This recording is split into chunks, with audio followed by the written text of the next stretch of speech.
అయితే ఇంతకు ముందు ఎడ్యుకేషన్ సిస్టమ్ ఒక 20 ఇయర్స్ బ్యాక్ సిటీలో చదివిన వాళ్ళకి, విలేజెస్‌లోనో, స్మాల్ టౌన్స్‌లో చదివిన వాళ్ళకి డిఫరెన్స్ ఉండేది. ఖచ్చితంగా. ఉండేది. అంటే in terms of communication skills అనుకోవచ్చు. లేకపోతే ఇంకో చిన్న చిన్నవి ఉండేవి. ఇప్పుడు చాలా డిఫరెన్స్ ఉందని నాకనిపిస్తోంది. మీరేదైనా కరెక్షన్ ఉంటే కరెక్ట్ చేయండి. ఇప్పుడు ఇంటర్నేషనల్ స్కూల్స్ వచ్చేసాయి. ఆ! ఇప్పుడు హైదరాబాద్‌నే తీసుకుందాం. దాంట్లో ఏంటి సబ్జెక్ట్‌తో పాటు కమ్యూనికేషన్ స్కిల్స్‌తో పాటు ఇవి విలేజెస్‌కెళ్ళిపోయాయి. అవును. కమ్యూనికేషన్ స్కిల్స్ అనేవి. అవును. కానీ ఇక్కడ కొత్తగా ఏంటంటే పబ్లిక్ స్పీకింగ్ అని ఒక ఒక పీరియడ్, ఒక అవును. క్లాస్. అవును. చిన్న పిల్లలకే మనీ ఎలా సేవ్ చేయాలి, మనీ గురించి అవును. ఇట్లా రకరకాల క్లాసులు పెట్టారు. అవును. సో, అక్కడుండే స్టూడెంట్స్‌కి, సిటీలో ఉండే స్టూడెంట్స్‌కి చాలా డిఫరెన్స్ కనిపిస్తుంది. అవును. అయితే ఐఏఎస్‌కి ఒక విలేజ్ నుండి ఒక ఒక స్టూడెంట్ వస్తే, ఇక్కడ నుండి ఒక స్టూడెంట్ వస్తే ఎవరు బెస్ట్‌గా ఉంటారు? ఇంకొకటి ఇక్కడ ఇవన్నీ నేర్పించినా కూడా క్లాస్‌లో 100% స్ట్రెంత్ అదంతా నేర్చుకుంటుందని కాదు. కాదు. అవును. సో ఇప్పుడు విలేజ్ స్టూడెంట్ అయినా, ఎక్కడైనా కానీ హ్మ్. విలేజ్ స్టూడెంట్స్‌కున్న అతిపెద్ద బ్యారియర్ ఇంగ్లీష్ హ్మ్. Communication or any type of communication. హ్మ్. అండ్ చొరవగా చొచ్చుకుపోయే గుణం ఉండకపోవడం. అండ్ తెలుగు మీడియంలో కనుక చదివితే ఇంకొంచెం ఇన్ఫీరియారిటీ కాంప్లెక్స్, హ్మ్. లేదా నేను రూరల్ బ్యాక్‌గ్రౌండ్ నుంచి వచ్చాను కదా అనే ఇన్ఫీరియారిటీ కాంప్లెక్స్. హ్మ్. అర్బన్ సెక్టార్‌లలో, మెట్రో సెక్టార్‌లలో ఇవి ఉండవు. హ్మ్. వాడు చాలా దూసుకుపోతున్నట్టుగా అవును. ఉంటాడు. వాడి యొక్క నేచర్ అలా ఉంటుంది. ఆ హ్మ్. పోస్ట్ కల్చర్ అలా ఉంటుంది. హ్మ్. This is the difference. హ్మ్. దీన్ని బ్యారియర్‌గా స్పష్టంగా గుర్తించి, హ్మ్. ఏ స్టూడెంట్ అయితే నేను విలేజ్ బ్యాక్‌గ్రౌండ్ అయినా సరే దీన్ని బ్యారియర్‌ని నేను ఛేదించగలను అనుకుని కాన్ఫిడెన్స్ తోటి ఛేదించేందుకు శ్రమపడి హ్మ్. ఛేదిస్తే మాత్రం నంబర్ 1 అవుతాడు. హ్మ్. అంటే స్కూల్లో చదువుకున్న అర్జునుడైనా, హ్మ్. అడ్మిషన్ రిజెక్ట్ చేయబడిన ఏకలవ్యుడైనా విలువిద్యలో ఒకడే. ఓహ్!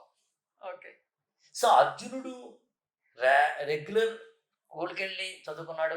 హ్మ్. ద్రోణాచార్యుల వారి దగ్గర అడ్మిషన్ ఫీజు కూడా కట్టాడు. హ్మ్. ప్రాక్టికల్స్ కూడా అటెండ్ అయ్యాడు. ఏకలవ్యుడు వాస్ రిజెక్టెడ్. హ్మ్. ఆయన హి స్టూడ్ ఫస్ట్. యెస్. అందుకని ఇక్కడ బ్యారియర్ అర్థం చేసుకున్నోడు గొప్పోడవుతాడు. హ్మ్. బ్యారియర్ ఉందని బాధపడినోడు కాదు. ఓకే. అందునే కంప్లెయింట్ చేసేటప్పుడు గొప్పోడు కాదు. హ్మ్. క్రిటిసైజ్ చేసేటప్పుడు గొప్పోడు కాదు. కాంప్లిమెంట్ చేసుకున్నోడు గొప్పోడు. తనను తాను అర్థం చేసుకున్నోడు గొప్పోడు. హ్మ్. ఇకపోతే విచిత్రం ఏంటంటే, ఇంటర్నేషనల్ స్కూల్స్‌లో ఇందాక నువ్వేవైతే చెప్పావో, పెయింటింగ్ అంటావా, హ్మ్. లేకపోతే కనుక గార్డెనింగ్ అంటావా, లేకపోతే కనుక పాట్ మేకింగ్ అంటావా, హ్మ్. లేకపోతే పెయింటింగ్ అంటావా, లేకపోతే కనుక లీడర్‌షిప్ క్వాలిటీస్ మీద ప్రత్యేక క్లాస్ అంటావా, కమ్యూనికేషన్ స్కిల్స్ ఏవైతే ఫార్మల్, స్ట్రక్చరైజ్డ్, ఆర్గనైజ్డ్, సిస్టమాటిక్ లెర్నింగ్ ప్రాసెస్‌లో నేర్పుతారో, విచిత్రం ఏంటంటే అవేవీ లేకుండా రూరల్ బ్యాక్‌గ్రౌండ్ కుర్రాడు హాయిగా వినాయక చవితి వస్తే ఆ ఊర్లో ఉన్న చెట్లు, పుట్టలు ఎక్కుతాడాడు. అక్కడున్న మట్టి తీసుకొచ్చి ఆడే చేసేస్తాడు ఒక చక్కటి వినాయకుడి బొమ్మ. అదంతా కలిపి చేసేసి నలుగురిని పిలిచి కూర్చోబెట్టేసి ఒక చిన్న విగ్రహం పెట్టేస్తాడు. చందా వసూలు చేసేసి విగ్రహం పెట్టేసి ఒక చిన్న గ్రూప్ మెయింటైన్ చేసేస్తాడు. హ్మ్. Is becoming leader. అవును. సో, అందుకని నేచర్ నుంచి న్యాచురల్‌గా నేర్చుకుంటాడు విలేజ్ కుర్రాడు. హ్మ్. స్కూల్ నుంచో ఒక ఆర్గనైజ్డ్ స్ట్రక్చరల్ ఫార్మ్ నుంచో ఆర్గనైజ్డ్‌గా, ఫార్మల్‌గా నేర్చుకుంటాడు అర్బన్. అంతే హ్మ్. తేడా. హ్మ్. ఎవరైనా అటు ఇటు తిరిగి హ్మ్. తనను తాను సంస్కరించుకోవాలనే గుణం లేకపోతే హ్మ్. ఐఏఎస్ అవ్వరు. ఓకే. ఇది ఎవ్వరికైనా చెప్తాను. ఐఏఎస్ అయ్యేటి నువ్వే కారణం. హ్మ్. ఫ్యాకల్టీ కాదు, కోచింగ్ సెంటర్ కాదు. హ్మ్. మేమేమి చేయలేం. మేము రాళ్ళ లాంటి వాళ్ళం. నువ్వు గంధపు చెక్క లాంటి వాడివి. రాసుకుంటే మాకు కాస్త సుగవంతం వచ్చి నీ ఫోటోని ర్యాంకర్‌లో యేసుకుంటామేమో తప్పించి కానీ మేము ర్యాంకర్‌లు ఇవ్వం. హ్మ్. అట్లా. మీరేమో ఐఏఎస్ ఈజీనే. హ్మ్. సిలబస్ బాగా దొరికేస్తుంది కదా! ఇప్పుడు ఇంటర్నెట్‌లోను, వీటిలోను అవైలబిలిటీ ఎక్కువుంది హ్మ్. అంటున్నారు. హ్మ్. కానీ చాలా మంది సక్సెస్ అవ్వలేకపోతున్నారు. హ్మ్. ఎలా ఇది? యాక్చువల్‌గా ఏంటంటే సక్సెస్ అవ్వకపోవడానికి ప్రధాన కారణం ఏంటంటే హ్మ్. ఇన్ఫర్మేషన్ ఉండడం లేకపోవడం కాదు. హ్మ్. ఈ స్టూడెంట్‌కి ఐఏఎస్ ఎగ్జామినేషన్ కావాల్సిన టెక్నిక్స్ తెలియకపోవడం. సీక్రెట్లు తెలియకపోవడం. హ్మ్. టిప్స్ తెలియకపోవడం. చాలా సింపుల్గా చెప్పడం ప్రయత్నిస్తాను. ఒకప్పుడు సివిల్ సర్వీసెస్ ఎవరైనా ప్రిపరేషన్ అవ్వాలనుకుంటే ప్రిపరేషన్ మెథడాలజీ వేరే ఉండేది. ఓకే. ఇవాళ మారింది. మారిన దాన్ని అర్థం చేసుకోకపోతే స్టూడెంట్ కొత్త కోణంలో వెళ్ళాడు. చిన్న ఉదాహరణ చెప్తాను. నేను ఈ మధ్యన ఒక చిన్న ఏమంటామంటే success secret formula route map, success road మ్యాప్ని తయారు చేస్తున్నాను. ఐ థింక్ ఒక 15-20 డేస్లో దానికి ఒక రూపం తీసుకొస్తాను. దాన్ని కొంచెం ఎలాబరేట్ చెప్తాను. ఎన్సీఆర్టీ పుస్తకాలు చదవాలి. అరౌండ్ 30-35 పుస్తకాలు ఉంటాయి. ఈ 30-35 పుస్తకాలని ఒక ఆర్గనైజ్డ్గా చదవాలి ఎవరైనా ఒక స్టూడెంట్ అని అనుకుంటే దాన్ని ఇలాగా ఏ ఏ చాప్టర్లో, ఏ సబ్జెక్ట్లో, ఏ సిలబస్లో, ఏ విధమైన క్లాసులో ఏ ఉన్నాయని చూస్తే ఒక 30-35 పుస్తకాలు ఉండి ఒక చాప్టరే క్రమంగా ఇంకొక చాప్టర్లో రిపీట్ అవుతూ ఉంటాయి. ఉదాహరణకి 6వ తరగతిలో బౌద్ధ మతం గురించి చదివాడు ఒక అబ్బాయి. మళ్ళీ ఇదే బౌద్ధ మతము, జైన మతం 8వ తరగతిలో వస్తాయి. మళ్ళీ అవే బౌద్ధ జైన మతాలు intermediate first year are second ఇయర్లో వస్తాయి. యూపీఎస్సి సిలబస్లో బౌద్ధ మతం ఉంటుంది. అదే సిబిఎస్ఈ సిలబస్లో or any state syllabus whatever maybe class wise layer by layer నేర్పుకుంటూ వెళ్తాడు. 6వ తరగతి వాడు బుద్ధుడు ఎవరో తెలియదుగా, జైనుడు ఎవరో తెలియదుగా, వర్తమాన మహావీరుడు ఎవరో తెలియదుగా, ఏదో పని చేద్దాం అని చెప్పి ఏం చేస్తారంటే అక్కడ వాడికి అర్థమయ్యే స్థాయిలో నేర్పుతారు. 8వ తరగతి వచ్చిన తర్వాత కానీ బుద్ధుడే, అదే బౌద్ధ మతమే, అదే జైన మతమే, కానీ కంటెంట్ పెంచాడు, స్టాండర్డ్ పెంచాడు. కానీ 6వ తరగతి తర్వాత 2 ఏళ్ళ 8వ తరగతి చదువుతున్నాడు కాబట్టి వాడికి అది రిపిటేషన్లా అనిపించదు, లేయర్ బై లేయర్ లెర్నింగ్ ఉంటుంది. కానీ యూపీఎస్సీ ప్రిపేర్ అవుతున్న కుర్రవాడు 6వ తరగతి నుంచి 12వ తరగతి వరకు హిస్టరీ పుస్తకాలన్నీ ఒకసారి చదవాలి చెప్పి 2 నెలల టైం పెట్టుకుంటే కనుక మొన్న 6వ తరగతి చదువుతున్న బుద్ధుడిని వెంటనే 2 రోజుల తర్వాత 8వ తరగతిలో ఉన్న బుద్ధుడు చదువుతుంటే రిపిటేషన్ అయ్యింది అనుకుంటాడు. ఇట్లా 6వ తరగతి నుంచి 12వ తరగతి వరకు ఎకనామిక్స్ని కానీ, సివిక్స్ని కానీ, జాగ్రఫీని కానీ, హిస్టరీని కానీ, సైన్సెస్ని కానీ లేయర్ బై లేయర్ లెర్నింగ్ అది చెప్తుంటే కాన్సెప్ట్ వైజ్గా మార్చి దానంతటిని అనుగుణంగా చేసి ఒక అందమైన స్ట్రక్చరైజ్డ్ ఫార్ములాగా తీసుకొచ్చి బహుశా నాకు తెలిసి సౌత్ ఇండియాలో ఫస్ట్ టైం ఇలా తీసుకురావచ్చు అని చెప్పింది నేను యాక్చువల్గా 8 ఏళ్ల కిందట, ఒక 7 వాల్యూమ్స్గా. ఈ మధ్య నువ్వు ఆశ్చర్యపోతావు, ఇలాంటి కొన్ని పుస్తకాలు ఏం చేసినాయి అంటే అసలు మొత్తం ఎన్సీఆర్టీ అన్ని పుస్తకాలన్నీ కలిపి ఒక 5-6 పుస్తకాలు వేసినంతే. ఏది ఎన్సీఆర్టీలో ఉన్న కంటెంట్ని యాజ్ ఈజీగా తీసుకొచ్చి రిపిటేషన్స్ ఏమో తీసేసి కొత్తగా అందంగా ఇచ్చి కొత్తది అంటే దాన్ని యాజ్ ఈజీగా ఇస్తున్నారు. అంటే it is NCERT, it is not just but స్ట్రక్చరైజ్డ్గా ఆర్గనైజ్డ్గా ఉండి రిపిటేషన్స్ లేకుండా ఉన్నాయి. To save the money, to save the time, to save the energy, everything. నేనేమంటానంటే ఈ 5 పుస్తకాలు 6 పుస్తకాలు చదివితే చాలు కదా, ఎన్సీఆర్టీ ఎందుకు? అలా నేను ఈ మధ్యన గమనించింది, ఒక ఎన్సీఆర్టీలో 5 పుస్తకాలు అయిపోయినాయి. తర్వాత కొన్ని పాలిటీ అని, ఎకానమీ అని కూడా ఉన్నాయి. వాటి చిన్న చిన్న పుస్తకాలు కొన్ని ఉన్నాయి. ప్రీవియస్ ఇయర్ క్వశ్చన్స్ కొన్ని పుస్తకాలు ఉన్నాయి.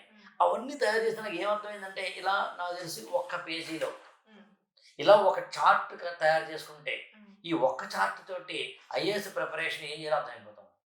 అంటే మెనూ కార్ట్ లాగా ఇది యాజ్ ఈజీగా ఫాలో అయితే సరిపోతుంది.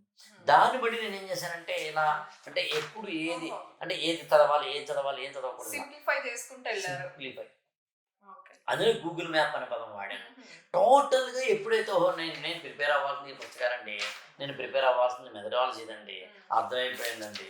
ఇంట్లో కూర్చో ఇది చెప్పడానికి మళ్ళీ టీచర్ ఎందుకు, ఫ్యాకల్టీ ఎందుకు, కోచింగ్ ఎందుకు, దాని లక్షల్లో ఖర్చు ఎందుకు? ఒకవేళ వాళ్ళు నేర్పితే కానీ నేర్వలేవు అనుకుంటే నాకు అభ్యంతరం లేదు. అలా కాదురా అంటే సెల్ఫ్ స్టడీ పెట్టుకో, ఒక మెంటార్ని పెట్టుకో. మెంటార్ కూడా ఎందుకో చెప్పాలి. ఒక స్టూడెంట్ ఎంబీబీఎస్ చేశారనుకుందాం, అతను బయాలజీ చదవాల్సిన అవసరం లేదు. అతను ఎంచుకోవాల్సిన ఆప్షన్స్ వేరే ఉంటాయి. ఉమ్, ఒక స్టూడెంట్ చార్టెడ్ అకౌంటెంట్ చదివాడు అనుకుందాం, ఉమ్, అతను తీసుకోవాల్సిన ఆప్షన్స్ వేరే ఉంటాయి, అతను ఎంపిక చేసుకోవాల్సిన బుక్స్ వేరే ఉంటాయి. ఓకే. ఎందుకని? అకాడమిక్స్లో కొంత చదివి ఉన్నాడు కాబట్టి, ఉమ్, కొంత చదివి ఎప్పుడైతే అకాడమిక్స్లో ఉన్నాడో ఆటోమేటిక్గా అతనికి కొంత అవగాహన ఆ పెర్ఫెక్ట్ సబ్జెక్ట్ ఉంటుంది. ఉన్నప్పుడు మళ్ళీ కొత్తగా చదవడం ఎందుకు? Reduce the time um, where you should not put. నువ్వు అనవసరమైన చోటు ఎందుకు పెట్టాలి? ఇది ఏం చేస్తాడు మెంటార్? ఉమ్, నేనేం చేస్తానంటే ఒక స్టూడెంట్కి సంబంధించి ఉమ్, నాతో ఇంటరాక్ట్ అవుతున్నప్పుడు నేను కొన్ని క్వశ్చన్స్ అడుగుతాను. ఉమ్. ఈ మధ్యన ఆ క్వశ్చన్స్ కూడా ప్రత్యేకంగా ఒక 30-40 అని చెప్పి తయారు చేశాను యాక్చువల్గా. ఓహో, ఓకే. ఒక 30 క్వశ్చన్స్. ఉమ్. అది అంటే ఎవరైనా 30 క్వశ్చన్స్కి ఆన్సర్ చెప్తే ఐఏఎస్ అవుతారా లేదా చెప్పేస్తారు. అంతే. ఉమ్. దీనికి ఏమీ హస్త సాముద్రికం అక్కర్లేదు, ఓకే. అతని నక్షత్రం తీసుకుని జాతకాలు అక్కర్లేదు. ఓకే. అందులో ఏముంటాయో కామన్ సెన్స్ అప్లై చేద్దాం. నాకు ఈ భూప్రపంచంలో ఉమ్. అతి గొప్పదైన ఆయుధం ఏమిటి అని అడిగితే ఆ కామన్ సెన్స్ అంటాను నేను. అవును. కామన్ సెన్స్ మించింది ఏమీ లేదు. కామన్ సెన్స్ అంటే ఏంటి అని అడిగితే ఓపెనింగ్ యువర్ మైండ్ అంతే, ఉమ్. అలర్ట్గా ఉండడం అంతే, ఉమ్. అంతకుమించి ఏమీ కాదు. ఇప్పుడు ఒక స్టూడెంట్గా అతనికి ఏమేమి బ్యారియర్స్ ఉంటే ఐఏఎస్ అవ్వడు అనుకున్నప్పుడు ఒకటి ఫైనాన్షియల్ బ్యారియర్, 2 ఫ్యామిలీ బ్యారియర్, ఉమ్. 3 పర్సనల్ బ్యారియర్స్. ఉమ్. అందులో నేను ఏమంటానంటే క్యాజువల్ నాతో మాట్లాడినప్పుడు మీరు ఎవరైనా తీసుకురండి సార్ నా దగ్గరికి, ఉమ్. నేను క్యాజువల్గా మాట్లాడతాను. ఫ్రెండ్స్ ఉంటారా నీకు అంటాను. ఉమ్. సార్ ఉంటారు సార్. ఓహో. సోషల్ మీడియా అకౌంట్ ఉందా? లేదు సార్. ఓహో. మీ ఫాదర్ ఏం చేస్తారు? రైతు సార్. ఓహో. మీ ఫాదర్ ఏం చేస్తారు? ఒక ఇండస్ట్రియలిస్ట్ సార్. ఓహో. నువ్వేం చదివావు? ఐఐటి. ఓహో. నువ్వేం చదివావు? మొన్న డిగ్రీ అయింది సార్. ఓహో. అంటే నీ ఎడ్యుకేషన్ బ్యాక్గ్రౌండ్, నీ పర్సనల్ బ్యాక్గ్రౌండ్, నీ అలవాటు అసలు ఆశ్చర్యపోతావు దీపాను. నేను ఏ హీరో ఇష్టం అడుగుతాను. నాకు మొన్న రీసెంట్గా ఒక పేరెంట్ వాళ్ళు నా దగ్గరికి వాళ్ళ అబ్బాయి ఐఏఎస్ దానికోసం వచ్చినప్పుడు మామూలుగా కాన్వర్జేషన్లో ఏ హీరో ఇష్టమయ్యా అని అడిగాను. ఉమ్. వాళ్ళ ఇద్దరు పిల్లలు తీసుకొచ్చారు, వాళ్ళ అక్క తమ్ముడిని. ఉమ్. వాళ్ళిద్దరిని ఐఏఎస్ అయ్యారు. ఉమ్. ఏ హీరో ఇష్టం అంటే ఆమె ప్రభాస్ అని చెప్పింది, ఇతను విజయ్ దేవరకొండ ఏదో చెప్పాడు. ఓకే. తర్వాత క్రికెట్ టీం ఇష్టం అని అడిగాను నేను, ఏదో చెప్పారు. అది ఏ టీం? ఉమ్. అందులో మళ్ళీ ఎక్కువ చూస్తారా తక్కువ చూస్తారా, సోషల్ మీడియా లెక్క ఉంటుందా? ఉమ్. నేను క్యాజువల్గా అడుగుతాను అసలు, కానీ రీల్స్ అవి చూస్తూ ఉంటారా, ఉమ్. క్రికెట్ అవి ఆడుతూ ఉంటారా, చూస్తూ ఉంటారా అంటే ఈ ప్రశ్నల ద్వారా అతను మొత్తం పర్సనాలిటీ మనకి అర్థమవుతుంది. ఓకే. దాని ప్రకారం వీ కెన్ విజువలైజ్, ఓహో he cannot spend much time for IAS preparation. ఇన్ని జాడ్యాలు ఉంటే నాకు ఫ్రెండ్స్ లేకపోతే బతకలేను సార్, ఓహో. ఇంక అయిపోయా. ఓకే. నేను చాలా హారర్ సినిమా, ఒకసారి ఒక స్టూడెంట్ చెప్పాడు, నాకు హారర్ సినిమాలు అంటే ఇష్టం సార్. నువ్వు హారర్ సినిమాలు చూసే వాళ్ళ సైకాలజీ మీకు తెలిసిన లేదో, రాత్రి చూస్తారు వాళ్ళు. ఓకే. హారర్ సినిమాలు చూసేవాడు ఎవరైనా కానీ రాత్రి చూస్తాడు వాడు. ఉమ్. వాడికి నాకు తెలిసి 11 అంటే ఈవినింగ్ 6 o'clock వాడు అప్పుడు స్టార్ట్ చేస్తాడు. ఓకే. రాత్రి అంతా సినిమాలు చూస్తూ కూర్చుంటే ఉమ్. నీ బ్రెయిన్ పాడయ్యి నువ్వు ఎప్పుడు ఐఏఎస్ ప్రిపేర్ అవుతావు. ఉమ్. So common sense. అలాగే మొన్న అనంతపురం నుంచి 2 పిల్లలు వచ్చారు. ఉమ్. నేను వాళ్ళని ఏంటి ఇప్పుడు జగన్ ఓడిపోయారు కదా, 151 నుంచి 11కి పడిపోయాడు, ఏంటి మీది? ఉమ్. వాడు ఏం చెప్తాడు? అవునవును. వాళ్ళు ముద్దపప్పులాగా ఏమో సార్ ఉమ్. జగన్ వచ్చాడా, పవన్ కళ్యాణ్ ఉన్నాడా అంటాడంటే వాడు ఈ జన్మకి రాజకీయాలు తెలుసుకుంటే ఐఏఎస్ అవుతాడు అంటలేదు, నీ చుట్టుపక్కల జరుగుతున్న తెలుసుకోవాలంటున్నాను నేను. కరోనా టైంలో చాలామంది బ్లడ్ థిన్నర్స్ అని వాడారు. అవును. టాబ్లెట్ ఈ ప్రపంచాన్ని బ్లడ్ థిన్నర్ అనేది చాలా కీలకంగా వాడారు ఉమ్. కరోనా టైంలో. అవును. అది ప్రతి ఇంట్లో మాట్లాడారు. ఉమ్. మొన్న యూపీఎస్సీ ప్రిలిమినరీ ఎగ్జామినేషన్లో June 16, 2024 ఆదివారం జరిగిన ఎగ్జామినేషన్లో బ్లడ్ థిన్నర్లో ఏముంటుందని అడిగాడు. ఉమ్. ఎందుకంటే నీ జీవితాన్ని ప్రభావితం చేసే ప్రతిదీ యూపీఎస్సీ ప్రిపరేషన్ చేస్తున్న స్టూడెంట్ తెలుసుకోవాలి. ఉమ్. ఎందుకంటే నువ్వు ఐఏఎస్ అయిన తర్వాత మరి ఐపీఎస్ అయిన తర్వాత మానవ సమాజాన్ని జీవితాన్ని ప్రభావితం చేసే అంశాల మీదనే నీ వృత్తి ఉంటుంది కాబట్టి ఉమ్. నీకు కామన్ సెన్స్ లేకపోతే ఎట్లా, అప్డేటెడ్ టెక్నాలజీ తెలియకపోతే ఎట్లా? ఉమ్. నాకు తెలిసి 2 ఏళ్ల తర్వాత యూపీఎస్సీ సిలబస్లో కంప్యూటర్ సైన్స్ సంబంధించిన, ఉమ్, ఆర్టిఫిషియల్ ఇంటెలిజెన్స్ సంబంధించిన, ఉమ్. సోషల్ మీడియాకి సంబంధించిన సిలబస్ వచ్చి తీరుతుంది. ఓహో, ఓకే. నోట్ అవుతుంది. అందులో ఒక స్టూడెంట్ని ఇదివరకు ఏంటంటే పర్సనల్గా కూర్చొని మాట్లాడుతున్నప్పుడు అడిగేవాడిని. ఉమ్, ఇప్పుడు టెక్నాలజీ మారింది కాబట్టి ఉమ్. ఒక మొబైల్ యాప్లో క్వశ్చన్స్ పెడుతున్నాను. ఓహో. ఒక 30 క్వశ్చన్స్ ఉంటాయి, సరదాగా రాసుకో. ఉమ్, రాసిన తర్వాత ఆ మొబైల్ యాపే అతనికి వచ్చిన మార్కులని చెప్తుంది. నా దగ్గర డేటా వస్తుంది నా వాట్సాప్కి. ఉమ్, తర్వాత వాళ్ళతో కూర్చుని లేదా ఆన్లైన్లో ఫోన్లో ఓకే. లేకపోతే కనుక వీడియో కాల్లో మాట్లాడి, ఉమ్, బాబు నీకు ఈబీబీ ఉండడం వల్ల ఉమ్, నువ్వు అయ్యే అవకాశం తక్కువ.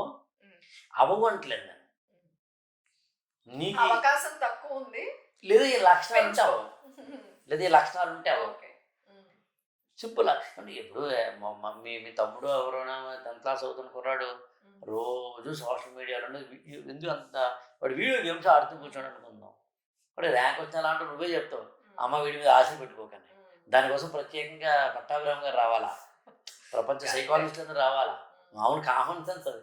ఉమ్, దాని తెలియదు. పబ్కి వెళ్తుందండి మా అమ్మాయి రోజు అని ఒక అమ్మ తల్లిగారు చెబితే ఏ రోజైనా కానీ వార్తల్లో ఆ అమ్మాయిని చూడొచ్చు అని కూడా ఈ అమ్మాయి తెలియాలి.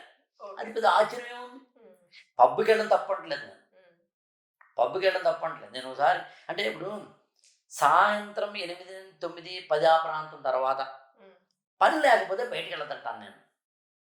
ఇదేమి భయం లేకపోతే మీరు ముసలోళ్ళండి అంటే నేనేం చెప్పగలను? ఆ టైంలో మందు కొట్టి, ఉమ్, ఆ టైంలో ఇష్టం వచ్చినట్టుగా, ఉమ్, ఆ టైంలో ఏదో బైక్ రైడ్స్ పెట్టుకుని ఉన్న బడాబాబుల పిల్లలందరూ ఉంటారు. అవసరం లేకపోతే కదా నేను పదం వాడాను. అప్పుడు హాస్పిటల్ పని ఉంటే వెళ్ళొద్దంటలేదు, ఉమ్, సాఫ్ట్వేరే రాత్రిలో వచ్చే పని ఉంటే కాదంటలేదు.